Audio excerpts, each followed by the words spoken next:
Welcome to Interlagos. Located in Sao Paulo, Brazil, Autodromo Jose Carlos Place, better known as Interlagos, is one of the most iconic circuits in motorsport. Opened in 1940, it's a track built in the hills of Brazil with sweeping corners and drastic elevation changes, and a layout that's legendary for racing action. At 4.31 kilometers with 15 turns, Interlagos is tight, technical, and full of character.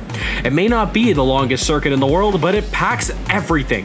Fast straights, sharp braking zones, flow mid-speed sections, and blind crests.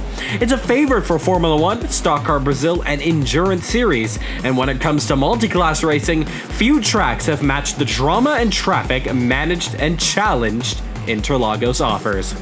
In CMRSC, Interlagos has hosted the 2022 and 2023 DTM World Championship, as well as the 2024 World Endurance Series Championship, and more recently, this year's 2025 Formula 1 World Championship.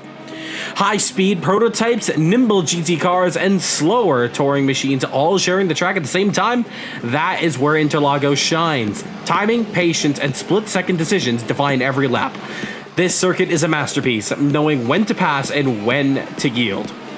Most importantly, though, how to survive.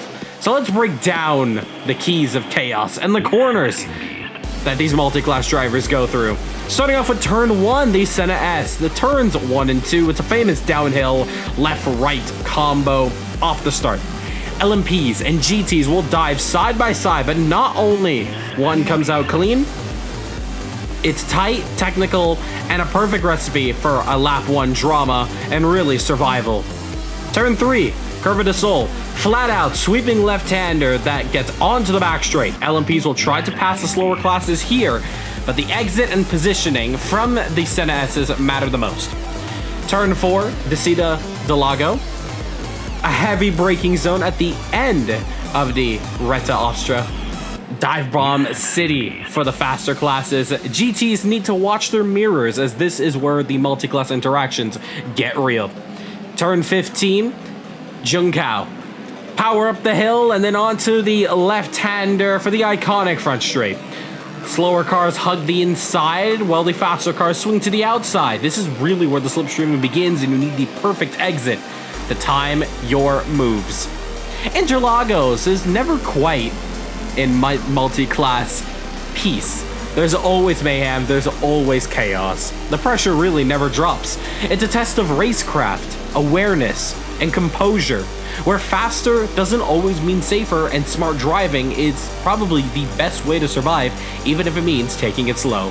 So if you want tension, action, and non-stop overtaking, Interlagos brings it. In the world of Caribbean Motor Racing Sim Club, this will be host to the fourth and final round of the 2025 CMRSC Endurance Championship. The stage is set for a highly anticipated championship finale, and after United States Grand Prix, as well as a week break from racing, we are eager to find out the champions for LMP2 and GTE. In the last round at Road America, we saw a tale of heartbreak in LMP2, as a race-ending horror show run by modern-day Ferrari strategists ruined the chances of seeing Christian Romao take victory in America, and instead, it went to the Canadian who needed this win to prove himself still worthy. And as to watch Adam take the checkered flag, he is now very ready to go into war against Mike Van Dorn. However, not only that's his teammate, he's the challenger for the championship. Will we see team orders play out in Brazil, or will it be racing pride that takes over? But in the GTE class, we saw a whole new winner in Sven, where after heartbreak and a penalty in the first round at Belgium, he finally turned it around and took victory this time. And while it's a dominant race win, it's not quite the same in the championship.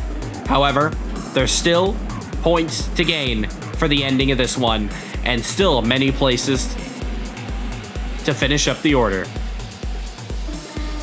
But it will be little showcase in the GTE for sure, but as we are looking for a new champ in Caribbean Motor Racing Sim Club, there's so much speculation we can do from the sidelines from each class. So as time ticks down until the green flag drops in Brazil, we wait to find out who becomes champion of the prototype and GT class. This is round 4. The Brazilian CMRSC Endurance Grand Prix Finale.